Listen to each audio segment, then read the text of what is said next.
Pagpasensyahan niyo na, ganyan lang talagang kaibigan ko kapag naiinis. Natatawang sabi ni Caroline nang dumating sila ng anak niya at Xander.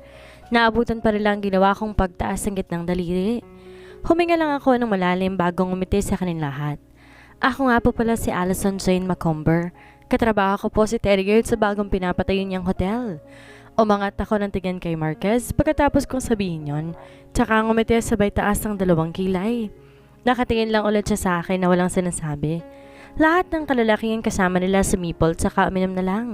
Can I drink, wife? Napatingin ako kay Xander at Caroline. Umismed ako at kumuha ng isang baso ng wine. Kaya ayoko minsan ng karelasyon eh. Lalo na kapag desisyon na isa ang buhay mo. Why are you asking me? Buhay mo naman yan. Pabirong inirapan ni Caroline ang asawa niya. Napangisi ako dahil doon. That's my girl.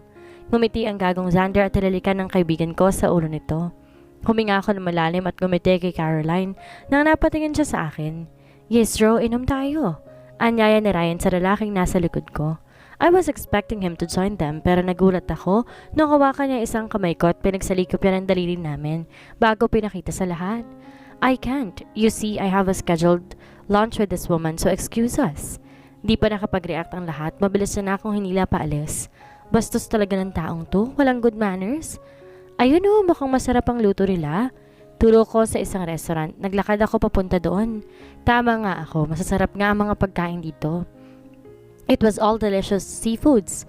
May mga inihaw na baka, manok o karne. Lahat masarap at sigurado ko, mabubusog ako at mawawalan ng ganang kumain ng dinner mamaya. Ikaw, anong gusto mo? Tanong ko kay Marquez, kanina pa kasi akong nagsasalita tungkol sa order ko. Habang siya'y tahimik na nakikinig at nakatingin sa akin. Ganon din ang waiter na naghihintay sa amin. This restaurant knew what I want. Ano yung nagpakunot ng noo ko? Tumango ang waiter at may sinulat doon. Sigurado ko madalas talaga siya rito. Tumikim ako at iminom lang ng wine. Why are you always drinking? He asked while staring over me so deep. Napahagat ako ng labi. Nasanay na rin kasi ako eh. It's just wine is one of my appetizer. Tsaka sanay ang katawan ko dito. Bakit? Nagtataka kong tanong sa kanya. Siya rin parati ring umiinom. Just curious. Pagkatapos sinabi niya, dumating ang mga order namin dalawa. I was happily eating. Nakikipagkwentuhan sa kanya about sa mga random things. It just feels so normal. It's like talking to him for so long. Perang sobrang normal na nakikipag-usap ako. Nakikipagtawanan kahit di ko naman ginagawa yun sa iba. How about you? Well, I'm a private person. I have a twin. Babae siya. I grew up with a very strict father. I grew up following his steps. I never experienced studying in regular school. Madalas pumupunta kami ng kapatid ko sa bahay mismo ng private teachers namin. I am 18 when I started running a business on my own. Yun lang ang sinabi niya. Kumain ulit siya ng shrimp. Really? Is that why he don't know how to be looking kind and friendly to other people? Kaya pala wala siyang good manners minsan. Masaya kong binigay ang card ko rito sa isla. Dito nila binabawas ang gastos sa points ng card kung sa akin sinacharge lang sa office ng resort as cash. White card ang akin. Total 50,000 lang ang laman nito. Pwede ko rin naman i-withdraw kapag may laman pa kung aalis na kami. Di ko afford yung black card na halos milyon yata yun at members lang nakaka-avail nun. Charge all our orders in table number 7 please. Akmang kukunin to ng cashier pero bigla nagsalita si Marquez. No, it's all on me. Nilapag niya ang black card niya. At that moment, I felt insulted. Regular ang card ko habang sa kanya exclusive. Does that mean that I can't afford of paying? No, kaya ko na. Ako na. I said firmly. Umiling siya at pinagpilit ang card niya at ganun din ako. Habang ang cashier pabalik-balikan din sa aming dalawa. Sir and ma'am, kindly please make it fast. Marami rin po kasi ang pumipila. Kalmado niyang sabi. Ngumiti ako at sinuwipe ang card ko sa machine nila. Tumulag agad ng machine na nakuha na sa akin ng bayad. Pinakita ko kay Marquez ang card ko with full of smug in my face. It's on me. Rumampa akong tumalikod mula sa kanya at lumabas ng pintuan. Nakita ko huminga siya ng malalim at umiling.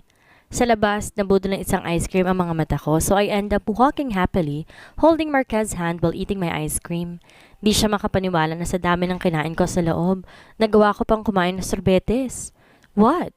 Naiinis kong tanong nang maabutan ko na nakatitig sa akin ang may malalim ng kunot niyang noo.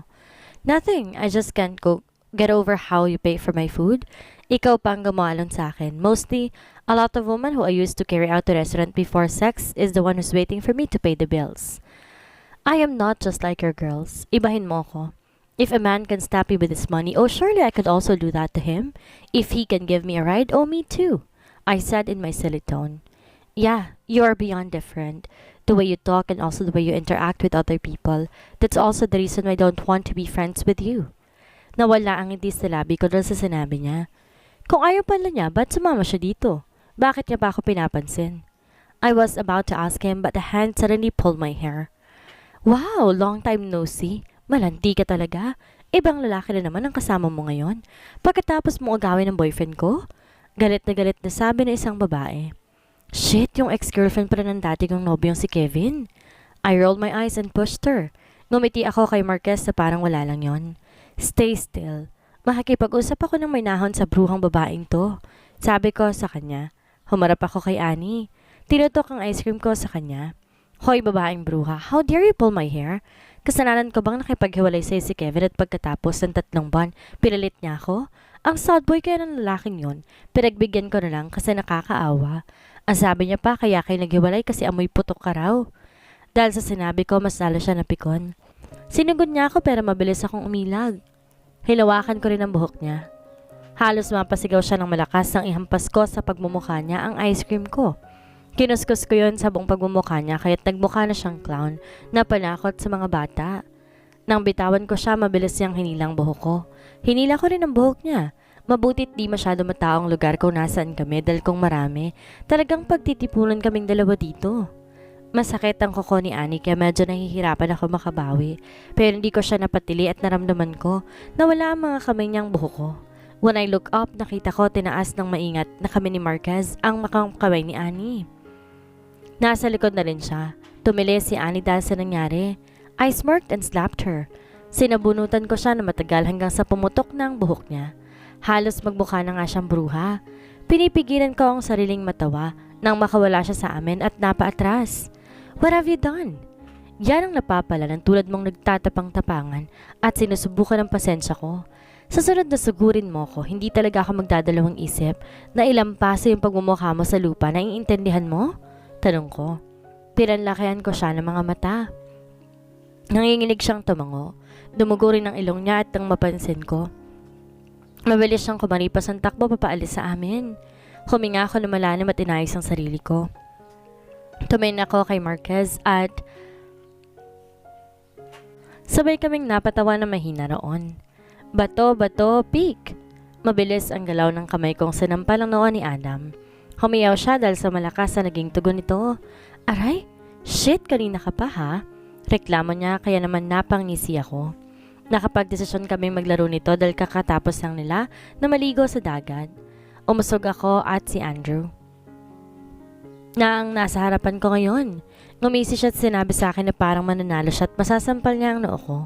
Bato, bato, peek! Halos tumawa ako na malakas. Bato ang ginawa niya at papel naman ang sa akin. Lumapit ako at mabilis kong sinampal ang noo niya.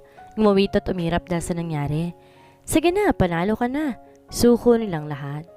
Tumawa ako na malakas bago inagaw sa kanilang bote ng alak. Natatawang ilang mga babae dahil sa naging resulta. You're cool! Bati ni Kimberly sa akin. Kapatid na babae ni Andrew. Ngumisi ako sa kanya at saka inulok siya ng alak na napanalunan ko. Di ko rin ma-imagine na natalo ko mga lalaking yun eh. They all look like strong beast. Pero mahihina naman sa bato-bato peak. Marami kaming pinag-usapan. Nakilala ko rin ang mga asawa ng kuya ng Caroline. Parehong mababait si ni Amber at Evie. Buong akala ko nung una ko silang makita noon sa kasal, matataray. Pero hindi naman pala. Everyone, let's have a toast for the 8th time of spending Christmas with you all. Pahayag ni Cameron. Asawa yan ng ate ni Marquez. Ang gwapo rin, malaki ang katawan. Pati ako na first time sumama, kumuha rin ng wine. Feeling close? Ngumiti ako kay Marquez na kaharap ko ngayon. Tumaas ang sulok ng kanyang labi. Nako, isa pa tong lalaking to ha. Hindi ko siya nakita nung kasal na Caroline at Sander kaya wala akong ideya. Kaibigan niya rin pala sila. This man is really something but also weird. Natapos na pagkain ko kaya naman nang antukin, mabilis na akong bumalik ng hotel. Umikot kasing bigla ang paningin ko eh, dahil siguro sa mga nainom ko. Nakapikit ako halos habang naglalakad sa pasilyo. Lahat ng mga pinto pilit kong binubuksan pero lahat locked. Halos maiyak ako. Gusto ko na talagang mahiga pero bakit locked ang mga kwarto ko? What are you doing there? Napatigil ako na marinig ang pamilyar na boses. I looked at where it all came from with my half eyes open. Macomber, that's not your room. Aniya. Umiti ako at pinitawan ang shoulder bag na dala. Masaya ako lumapit sa kanila. Kilala kong lalaking to ah. Hello, Terry? Masaya akong sabi. Hindi ko man siya makita, alam ko nakakunot ang noon niya sa akin. Shit, you're drunk. Hinigit niya ang bewang ko. Napatawa ako na mahina dahil doon. Pakailan ba ng lalaking to? I opened my eyes, it was blur. Bakit ang labo mo? I want to see your face. Nakanguso kong sabi sa kanya. Pinabilog ko rin ang mga kamay sa leeg niya. I really want to do this with no idea. May bahagi rin sa akin hindi ko to gusto, pero may nanaig na init sa katawan ko. I want someone's touch and warmth. You are far from your room. Tara na, ihahatid kita doon. Sabi niya takmang hihilain ako pero mabilis akong umilag. Naglakad patungo kung saan hanggang sa nakapasok ako sa isang hindi nakalock na unit. Napasubsob ako sa harap ng pinto. Di ko kasi inaasahan hindi pala locked ito. Shit woman, careful! Dinig ko ang galit na boses ni Marquez. Nakaiga ako sa harapan ng pinto. Ang kalahati naman ng katawan ko nasa loob ng silid. Lumingon ako sa kanya na nakangiti, halatang lasing. I am aware of my actions but I can't help but to do something like this. Even I shouldn't. Nararamdaman ko ang dalawang pares ng braso ni Marquez. Dito ka na lang muna. I cannot imagine you drunk and wasted in your room. Aniya at di ako sumagot kundi yumakap lang na mahigpit sa kanya. When he placed me down the bed and I felt his warm breath near my face, wala sa sariling gumalaw ang kamay ko. I cupped his both cheeks. Ngumiti ako bago siya hinalikan ng mariin sa kanyang labi. I felt how he stilled. My body suddenly felt so hard and hot. Para may gusto akong gawin para mawala lahat ng init. Pero hindi ko rin mapangalanan kung ano. I want more, I pouted. Shit, stop this before I lose control of myself. So please behave. Napahagat ako sa ibabang labi ng marinig ang bulong ng baritonong tinig ni Marquez. I smiled even more, wider, as I bit my lower lip. Please, I feel so hot. I begged him. I really want to feel his lips again but he said not to. Help me Marquez, please, it's so hot. Halos maiyak na ako sa pagpipigil sa sarili. I saw how he stared at me for a second. Nakipagtingin na lang ako sa kanya hanggang sa mawala ang pagiging malabo sa paningin ko. Nakita ko ng tuluyan si Marquez. I saw how his green eyes turned so merciless. I felt how his look burned at me. Umigting ang panga niya at kita ko kung paanong tumulo ang pawis niya. Bumaba rin ang tingin niya sa labi ko, and with that, the last thing that I know is our lips. Nagtagpo ulit ang aming mga labi. I moaned. Inalalay ng isang kamay niyang likod ko habang mas pinalalim pa ang kanyang halik. Terry, daing ko nang bumaba sa leeg ko ang labi niya. Hindi ko alam ang gagawin. Para may namumuhay na init sa loob ko. May nakakapasot delikado. Binuhat niya ulit ako patungo sa banyo. Hindi ko alam ang nangyari. Basta dinalaw ako ng antok pagkatapos kong maramdaman ang malamig na tubig. Hubikab ako na magising. Halos masira ang ulo ko sa sobrang sakit. Shit! Kaya ayoko minsan uminom ng sobrang lalim eh. Bakit ba kasi pumayag ako uminom ng serbesa? Dahan-dahan ang galaw ko papunta sa banyo pero napatigil ako na maramdaman ang kakaibang doorknob. Ha? Di naman bilog yung doorknob ng banyo ko dun sa unit ah. Napatingin ako sa buong paligid ng maamoy ang pamilya na pabango. When I looked around, my mouth almost cracked. Nasaan ako? Wala ako sa unit ko. Mabilis bumaba ang tingin ko sa aking damit. Mas dalo akong kinabahan dahil tayong boxer na kulay itim ang suot ko at isang mahabang white shirt na hanggang tuhod ko pa. May bra pa naman ako at panty, ramdam ko pa rin. Wala sa sariling sinabok ko ang pagkababae. Di naman sumasakit o humahapdi. Napahinga ako ng malalim. Hindi ko pa isinuko ang bataan ko. Thanks! Why is your hand on your vagina? That's weird. Halos mapatalon ako na marinig ang kilalang tinig. Nasa rapto ng pintuan at nakasandal at nakatingin sa akin. Namilog ang mata kong tumakbo patungo sa kama sabay pasok sa loob ng malaking kumot ni Marquez. Sobra nakakaya yung nakita niya. Why are you hiding? After what we did last night? He was chuckling. Mabilis kong nilabas ang ulo sa kumot dahil sa narinig. What did we do last night? Naguguluhan kong tanong. Napatango-tango naman siya. Mukhang gets niya na wala akong maalala ng isa. Umakit nga ang init sa pisngi ko pagkatapos niyang mamisi. He was stating like there is really something nasty that happened. You happened, woman. You really drunk last night. Pumasok kang bigla sa unit ko. Dinala mo na lang sana ako sa unit ko, nakakahiya to eh. Pagrereklamo ko, wala naman palang nangyari. How can if a woman like you suddenly kiss me deeply? Napatigil ako dahil sa depensa niya. Halos hindi ako makagalaw dahil sa narinig. Ano na naman ba itong ginawa ko? I'm sorry, hindi ko alam yung ginawa ko. Nasaan nga pala mga damit ko? Sino nagbihis sa akin ha? Tanong ko. Ngayon ko lang naalala kung sinong gumawa nito sa akin. Well, I have to pour water in you para magising ka. I don't want a drunk girl to be. Mas gusto ko yung buhay na buhay. By the way, you look good in your red bra and black panty. Ngumisi siya ng malapad sa akin. Ramban tuloy paano uminit ang pisngi ko. Gago siya nagbihis sa akin? Kinuha ko agad ang 2 una na tinapon ng mga to sa kanya. Ang bastos mo talagang lalaki ka. Sigaw ko. Sinugod ko siya para sapakin sa mukha pero mabilis sa mga kamay niya. Kagad niyang nahuli ang 2 pulsuhan ko bago ko ibagsak sa kama. He put my both hands on the top of my head. He did not say a word and suddenly kissed me. That's my punishment to you after biting my lower lip and scratching my back as you stopped me from stopping you. Sabay kindat pa niya sa akin. Buong araw akong tulog sa loob ng unit ko. Di ako lumalabas kahit tinadalaw ako ni Caroline at sinasabing lumabas. Wala akong gana dahil nahihilo ko hanggang ngayon. When the night came, masama ang pakiramdam kong nagluto ng sopas. Mabutit kompletong loob ng ref dito sa loob ng unit ko. Mukhang siniguro na may-ari na kailanganin ko ito bago mag-check-in. I was drinking my fresh cold milk and eating the hot soup when my phone suddenly buzzed. Napatingin ako at mabilis binasa ang text kung kanina yun galing. From unknown number.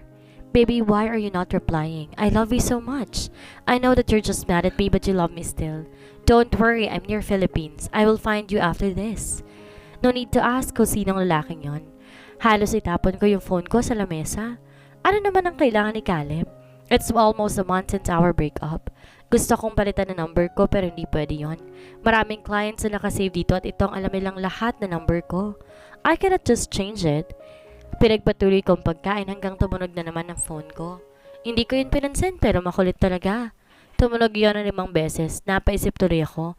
Baka hindi na si Caleb. Huminga ako ng malalim at binuksan ang phone ko. Angry Bulate. Where are you? 8:45 December 27. Kakarating ko lang galing Maynila dahil sa importanteng business meeting. 8:55 p.m. December 27. It is 9 in the evening. Are you now sleeping? 9 p.m. December 27. I wanna see you, love. 9:16 p.m. December 27. Text me if you're awake. 9:20 p.m. December 27. Hindi ko alam pero halos lumabas ang kaluluwa ko mula sa balat ko dahil sa nabasa. Naubos ko man lang kinakain ko at saka nahugasan ng pinggan habang di niya pinapansin dahil akala ko si Caleb. Kanina pa pala siya nakatext sa akin. Napasimangot ako. Kaya pala halos hindi ko narinig o naamoy yung presensya niya dahil wala siya. Me. I'm awake. Ngayon ko lang din nakita ang text mo. 9:23 p.m. December 27. Sent. Halos 2 minuto lang tumagal. Narinig ko kaagad ang sunod-sunod na katok sa labas ng unit ko. Ngumiti kaagad ako dahil iniisip na siya ito. Inayos ko ang sarili bago naglakad para buksan ang pinto. Di nga ako nagkamali dahil mukha ni Marquez ang bumungad sa akin. He was leaning in the wall while his both arms are folding in each other. Magulo ang buhok nito talatang bagong dating lang sa biyahe. But why did he look so hot?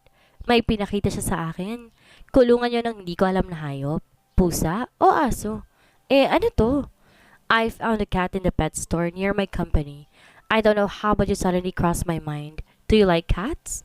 He asked. Kita ko kung paano namula ang tenga niya sa leeg. Mahina akong tumawa bago ito tinanggap. Pasok ka muna. Anyaya ko at nauna na sa loob. Narinig ko rin ang pagsara ng pintuan ko. Well, the last time I had pet is 10 years ago. I said as I opened the small cage. Halos mapasinga pa ako nang biglang tumalon sa akin ng pusa. Kulang na lang tumayo ako at tumakbo sa sobrang kaba. I was about to pull the cat but suddenly I heard it meow. Napatingin ako sa pusa. Mataba ito at sobrang cute. Sobrang kapal din ang balahibo nito. Mabuti na lang hindi ako hikain. That's a boy. Tugon ni Marquez habang hinahaplos ko ang likod nito. Mahina akong tumawa dahil uminat pa to sa akin bago pumikit.